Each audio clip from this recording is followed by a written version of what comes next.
Morning, everybody. Name's Fen. Waking up from somebody else's bed. Don't you just love that feeling? Hey, there's something that was slipped under my pillow. Perhaps it is a decades-long love letter. What have we? My diary, Isabella. I am happy, happy, happy. There are no words to describe how happy I am. Cedric and I got married yesterday, and we left immediately after the wedding ceremony for this that will be our house. This morning I woke up in his arms and we started our life together, so I thought to begin writing this diary so that the memory of the happiness of these days may help us to get over every trouble and sorrow the future will have in store for us. Today, Cedric and I went all around the house and ran after one another like children. I loved this house since the first time I saw it. It's a little far from town, but it doesn't matter. I don't care about shopping, parties, and social life. All I want is to stay by my beloved husband and raise our children. Okay. The house belonged to Cedric's great-grandfather, Lord Duncan. After the death of his first wife, Lady Rowena, he had moved to town, so the house had been uninhabited for almost a century. It sure needs to be repaired.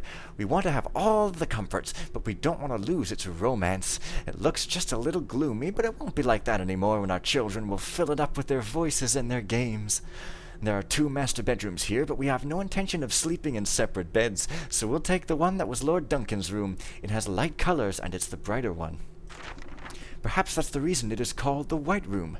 It is very curious. There is also a red room, a blue room, and a yellow one. Noblesse's eccentricity. And then there is Rowena's room. I don't know why, but entering there makes me shiver. She smiles at me from her portrait as she wanted to tell me something, but these are only fantasies, of course. Today we hired 2 girls as maids. We don't need other servants. At our arrival we found a caretaker, a cook, and 3 guards who have lived here for several years. We'll keep them with us. Barker, the caretaker, is a strange man. He seems quite displeased at our presence. I just can't guess the reason of this.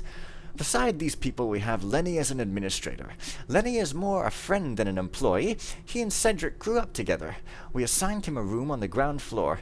I also took Nellie with me. She was my nurse and raised me after my mother's death. I gave her the yellow room. Even if she's too old for breastfeeding, she will be a good nurse for my children. Yesterday I found an old cradle, and I put it in Nellie's room. I hope that it will be a good omen. Breastfeed her yourself, you weirdo. Today I told the cook about the strange attitude of Barker, and she said that it's because of Rowena's curse. They say that Lady Rowena and her lover were caught by Lord Duncan, who had them thrown in the Well of Despair, someplace beneath the house. This was a deep pit in which the condemned were left to die slowly of starvation and thirst, while their tormentor could watch their agony from above. What a horrible thing! How can one be so cruel? Nobody deserves to die this way, whatever his blame. Before dying, Rowena cast a curse on Lord Duncan and all his issue. She swore that she would come back to revenge herself, and it was rumored that someone had seen her wandering about the house. What a terrible story, if it were true. But most likely it's only a legend. Among other things, I went all around the house and I never saw anything like the Well of Despair. Oh, really? How can people still believe in this stupid superstition nowadays? I haven't had much time to write in my diary lately. There's so much to do. A team of workers has been here for over 2 months, but the most of the repairs are done. We have electric lights in almost the whole house and warm water in all the bathrooms. There are still several things to do, but first of all we have to think about the statue. It is a huge statue in the middle of the garden. I don't know what it represents. Maybe a demon or a pagan idol. Sure, it's a horrible monster. I'm sorry to have to disfigure the garden, but I don't want my children to be terrified by that thing. I myself just can't look at it. Cedric agrees with me. Tomorrow the workers will blow up the statue with some explosive charges. We will plant a big tree in that place. Bad move. You have just opened the evil, I think, maybe. What a dreadful accident! Yesterday, when the workers exploded the charges, a huge chasm suddenly opened under their feet, and 4 of them fell in what seemed like an endless black hole. We heard their desperate shouts for a little while, then nothing more. The men tried to drop some ropes. Cedric himself insisted on going down there. at least to recover the bodies, but none of the ropes was long enough to reach the bottom of that abyss. Even the torches that they threw get extinguished before touching the ground. There was nothing we could do but resign ourselves. Oh my, how will we find the heart to tell the families of those poor men what has happened? Since the day of the accident, Cedric kept saying that he wanted to return to the place. He said that day, while he was hanging on the rope, he caught a glimpse of a corridor among the rocks. So yesterday he convinced Lenny to go down there with him to explore. When they returned back, Cedric was excited as a child with his new toy. He said he was right. What he had seen was not a natural cavity, but the work of men, a corridor dug into the rock. They will return to explore tomorrow with better equipment and more torches. When they came back from that second expedition, Cedric was in seventh heaven. "We have discovered the remains of an ancient civilization down there," he exclaimed. He told me that after a long walk in a narrow hallway, they came out in a great hall with a strange fresco on its walls. At the end of the hall, they saw a huge bronze gate and a safety lock on the wall on its side. By now it's clear that the statue hid a secret passage, which in times past they used to reach that underground place. Therefore the key must be somewhere in the house. We have to search for it. In any case, they will go back down tomorrow to pick up some ancient jars they have found. I'm really worried about Cedric. That place is so dangerous. But I'll say nothing. I know he is very fond of archaeology, and he seems to be so happy. It has been continuous coming and going from the caverns during the last week, but all in a great secrecy. Cedric said that apart from Lenny and me, no one has to know what they are doing until he has discovered what there is beyond the mysterious gate. Until now, whatever key they tried didn't fit the lock. If all their trials fail, Cedric said he will use some explosive. I hardly ever see Cedric lately. He passes most of his time between the caverns and the library. He hopes to find there some information about the old inhabitants of this house and about the missing key. The explosives didn't work after all. The gate seems to be stronger than expected, and a bigger quantity could permanently damage the lock. I begin to feel lonely. Tomorrow I will send a letter to my sister Lucretia asking her to come and stay with me for a while. Well, there was a silver lining. Lucretia has arrived yesterday. At least I have someone to speak to. Cedric is away more and more. He doesn't tell me about his research anymore. Lenny, too, seems to avoid me as if he was afraid to have to answer my questions. In the meanwhile, the work has stopped. Cedric has dismissed all the workers. He said that he was sick of all that curious people hanging around. Well, it's just a particular period, I presume. Men and their periods, right? It won't last forever. Today, Cedric announced his intention to move to Rowena's room. The pretext is that he doesn't want to disturb me anymore when he comes to bed late in the night. I assented and feigned to not give the matter importance, but I felt like I was dying. I cried all night. What is happening to Cedric? If I didn't know it was impossible, I'd swear that he has another woman. How is it not possible? One of the maids has gone without telling us. Strange. I thought she was happy with us. I'll have to tell the cook to look for another girl. Lenny is dead. I still can't believe it. Cedric told us that he and Lenny were going to descend in the caverns as usual, when suddenly a spider had come out from somewhere. Lenny got frightened. He lost his balance and fell into the chasm. From the day of the first accident, everything has gone wrong. Why are we persecuted by this misfortune? A sheriff's guard has come today to draw up a report on Lenny's death. There was not much to say or do. Unfortunately, once more, as it has been with the workers, we couldn't recover the body. We also had a visit from the parents of the vanished maid. They don't believe at all that she is left of her own free will. She was a very affectionate daughter, they said, and she never had left them without notice. I told them to apply to the sheriff, but at the same time I was assailed with a terrible suspicion. Maybe the girl had gotten near that damned hole driven by curiosity and had fallen down it. If it is so, we'll never know it for sure. That place is too dangerous. We ought to close it somehow. The new maid has arrived today. Her name is Daisy. She's a real beauty, and Fred, one of the guards, already has his eye on her. She seems to be a good girl. I hope she will stay with us for a long time. At last, Cedric decided to close the scene of the accident. He called the workers again to make them build a tall fence around the hole. For the rest, the situation remains the same, if not worse. I feel as if I don't have a husband anymore. Nellie says that I must be patient with him. Maybe she's right. Today, while I was in the garden, Barker approached me as if he had a secret to tell. "Excuse me for taking the liberty of telling you, but you should leave this house before it's too late," he said. I told him to make himself clearer, so he said, "I hope I can tell you more very soon." That was the limit. An old madman with his obsessions. Daisy has vanished. It just can't be an accident or an escape this time. The evening before, she had waited on our table, and the morning after, no one was able to find her.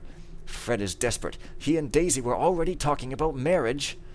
Lord Bafford said that he will talk about the matter to Sheriff Truitt. They're good friends, and he will sure do anything to help us.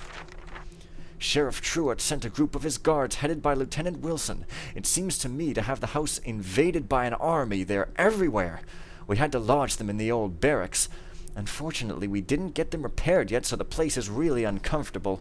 Wilson had more luck. We allowed him to take the room of the poor Lenny. Wilson said that there must be a kidnapper, or worse, a murderer is wandering in the neighborhood who in some way can slip into the house. He ordered his men to search the entire house for a hidden passage from the outside, and then he said that the guards will have to patrol all around the house, night and day. Obviously, this does not apply to our rooms. We'll maintain our privacy. Today, Barker approached me again. "Lady Isabella, have you noticed that both the girls disappeared in a full moon night?" "No, of course I didn't notice it. What does he mean? Does he think that the girls should have been killed by a werewolf? What nonsense!" I noticed that he passes most of his time in the library, as Cedric used to do. I wonder what he is searching for. With regard to Cedric, I never see him. He never comes out of that damned room. He doesn't even join us for meals. The maid has orders to leave the tray outside of his door. He won't let her in. Sometimes I think I'd have to take heart and speak to him, but I don't feel like it. There is no more confidence between us. I'm almost sure to be pregnant. If it happened only 3 months ago, I would have been beside myself with joy, but now I had to tell Cedric, however, so this morning I went to knock at his door. When at last he decided to open, he didn't let me in, but he came out closing the door behind his back. He seemed very annoyed. "You should know that I don't want to be disturbed," he said. I looked at him. Where had the kind and cheerful man I had fallen in love with gone? The one who stood in front of me was another man, a stranger, someone I didn't love anymore. So in that moment I made my decision. I didn't tell him about the baby. "I want to go away for a while," I said. "Tomorrow I'll write to my father to inform him of my arrival. I'm sure you'll understand." He seemed disconcerted for a moment, but all he said was, "If this is what you want." Then he turned his back and returned to his room. I am more resolute than ever now. I will go away. In the afternoon, Barker approached me for the umpteenth time. "I found it. All this has already happened. I have to show you something which could explain. Meet me tonight in the sacristy." I accepted the rendezvous. I am very curious. I took the key to the chapel, and tonight I will meet him. What on earth could he have to show me?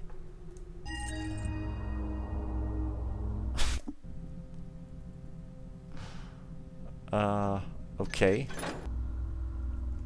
And now, some bonus content in this Let's Read.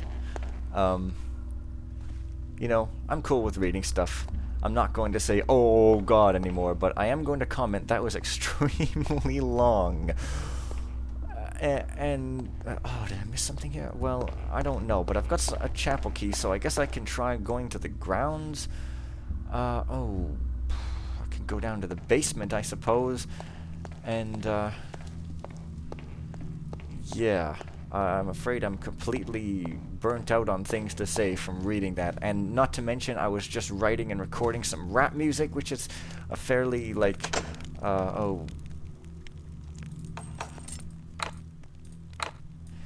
fairly, like, hardcore thing on The Voice. Where am I going? Where's that? That's somewhere I can't even get. I'm trying to go outside. Where's the basement? What's this? What's everything? Why do I hear somebody still? It's kind of weird. Oh, it's outside, is it? It's just me, or... Oh, that's that. Okay, going through the basement to go outdoors because it seems like marginally safer.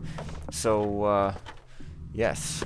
Here we are, back in the basement. We are the bass players of the future. It's the basement where you get the base model cars to play bass in and get to third base in. Where is the place where I'm going up? What's this? Oh, well, that's probably not anything. This is not a chapel. Why would I think it's a chapel? What?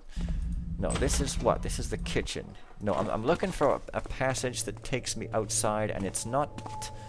It's okay, it's not here whatsoever. It's like kind of back somewhere and possibly no, not what? Where am I even going? I don't even know where I'm even going anymore. This is crazy. I have completely lost my bearings, but I think my bearings are actually over here. Look over there. What's that? I think it's your honor. Oh man, Avatar: The Last Airbender is the best thing ever.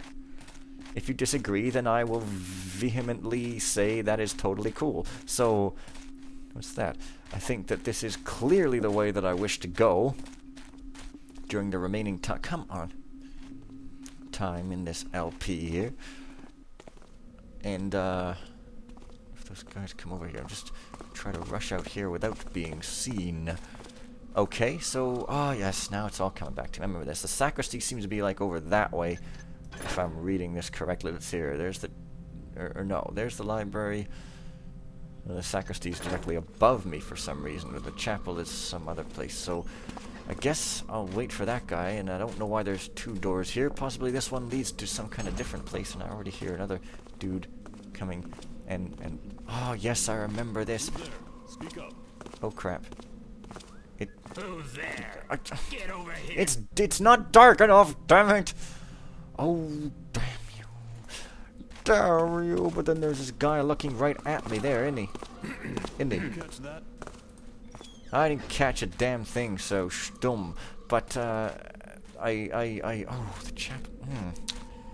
Well, the chapel seems to be over here, so maybe the key opens this double doors here? I'm not too sure. But I thought those were like another hallway, but no. It's completely different, and there's a guy standing there as if he was some sort of minister or like whatever the heck you call a guy what stands there, except he's standing on the wrong side, so he's really the sole member of the congregation. And I keep tapping on the floor because I guess that's what you do. And this I don't really have that much of a memory of. Why did I even look at the map? In fact, I don't really even remember this place. Although I'm sure it'll come back to me, but it's just another knockout fest, so knock yourself out. Yo. Hey, notice that? Yeah, well, neither does your We could come. face. Hey, I'm in the dark. Let me hit you. God damn it. Waiting for him to go. Stupid friggin' floor is making me clack on it. I notice I say marble abuse every time there's marble at all. Come on, Fen, just because it's there does not mean it's abuse. It's only if it's like in a big room with nothing in it and well lit and guards everywhere and takes too long to get places that it's abuse. But other than that, well, this is Carl, and I guess I'm going to stick him in the doorway because Carls go in doorways. Remember it, kids. It is the saying of the future and stuff. Well, I guess I've knocked out one guy, so that is an incredible place to end the video. My voice is going, but I still have to do the King Story one, so I'm going to see you guys later on.